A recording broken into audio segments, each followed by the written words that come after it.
Eto na nga mga beshi, ang mainit-init, pinakaabangang kaganapan ngayong Webes. Sa wakas, unti-unti na lumalabas ang katotohanan.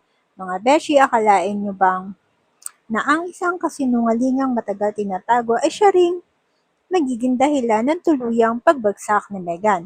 Mas titindi pa nga ang gulo sa pagbagsak ni Meghan.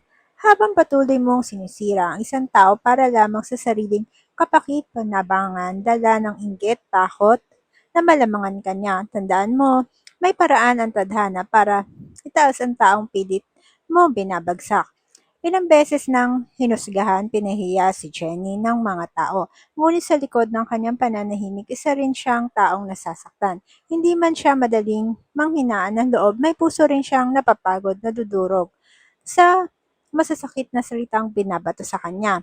Matapos ng kontrobersyal na nangyari sa singing contest kung saan muling pinuna at pinahiya si Jenny, nakita ni Vanna na nanghina ang loob nito kaya naman kinausap niya ito ng masinsinan.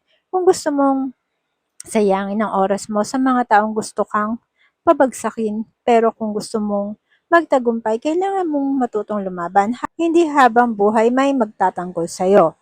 Mga salitang iyong hindi mapigilan ni Jenny ang kanyang emosyon.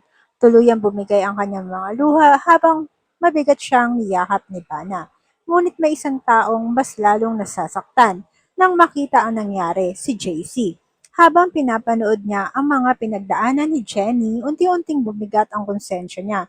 Lalo niyang alam niyang may malaking bahagi siya sa sakit na pinagdadaanan nito. Kaya naman gumawa siya ng isang desisyon na magbabago sa lahat.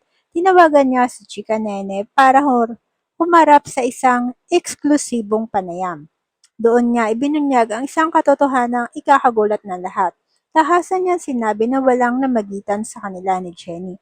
Hindi totoo ang mga paratang na inagaw ni Jenny ang relasyon niya kay Meghan.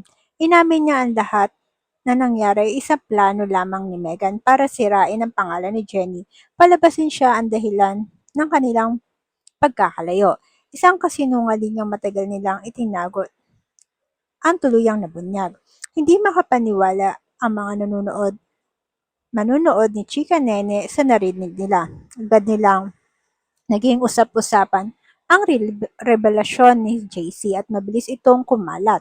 Ngunit ang pinakamalaking tinamaan sa balitang iyon ay si Meghan. Nang ipakita sa kanya ng kanyang mga taga-suporta ang interview, hindi siya makapaniwala sa ginawa ni JC. Hindi pa man niya natatapos mapanood ang buong palabas, biglang tumunog ang kanyang cellphone. Si Monica ang tumatawag. Pagkasagot niya, isang malamig at galit na boses ang narinig niya. Kailangan mong pumunta dito. Ngayon din.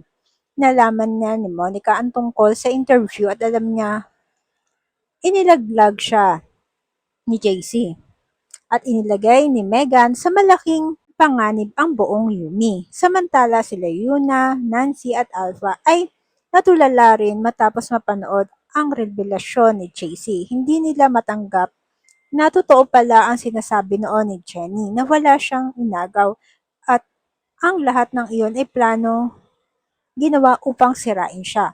Tahimik lang si Nate habang nakikinig sa kanilang usapan. Akala ng lahat wala siyang naririnig dahil naka-earphone siya. Ngunit ang totoo, alam niya na ang lahat. Isang maliit na ngiti ang lumitaw sa kanyang muka. Dahil, dahil sa wakas, lumabas na rin ang katotohanan. Ngunit ngayon, unti-unti nang nababago ang kapalaran nila Jenny at Meghan.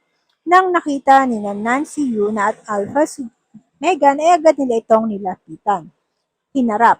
Ngayon sabihin mo, sino talaga ang sinungaling? Doon nagsimula ang matinding sagutan at konfrontasyon. Umabot pa sa puntong kinailangan ng tawagin ni si Anya upang pigilin ang lumalalang gulo.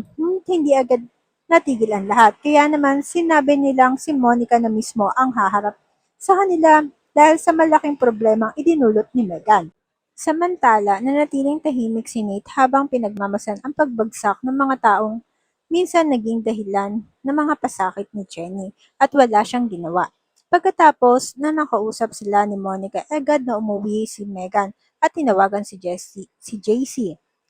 Galit at puno ng sama ng loob. Sinumbatan niya ito, hindi mo man lang naisip kung ano ang nangyari sa akin, bas pinili mong linisin ang pangalan ni Jenny kaysa protektahan ako. Ngayon, siya naman ang nakakaranas ng mga salitang minsan niyang ipinadama kay Jenny, ngunit sa pagkakataong ito hindi na umatras si JC. Tuluyan nang nagising ang kanyang mga mata.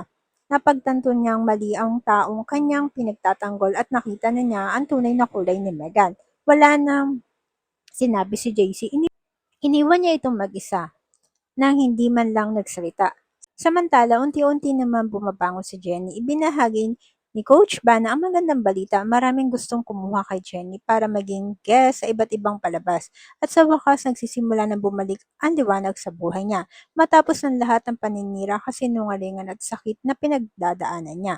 Panahon na para siya naman ang manalo. At para kay Megan, ito na kaya ang simula ng kanyang tuluyang pagbagsak? Dahil minsan ang katotohanan ay matagal mong tinakasan ay siya rin ang magiging dahilan ng pagbagsak mo. Pero sa oras na magtagpo muli ang mga landas sila Megan at Jenny, sino ang tunay mananalo? Sino ang tuluyang mawawala? Abangan ang mas matinding pagharap sa katotohanan dahil sa bawat kasinungalingan ay may kapalit na katotohanan. Comment down below mga mima para sa inyong mga comment at kuro-kuro. Kaya mga beshi, huwag na kalimutan mag-follow and subscribe para updated kayo sa mga susunod na kaganapan. Thank you and bye!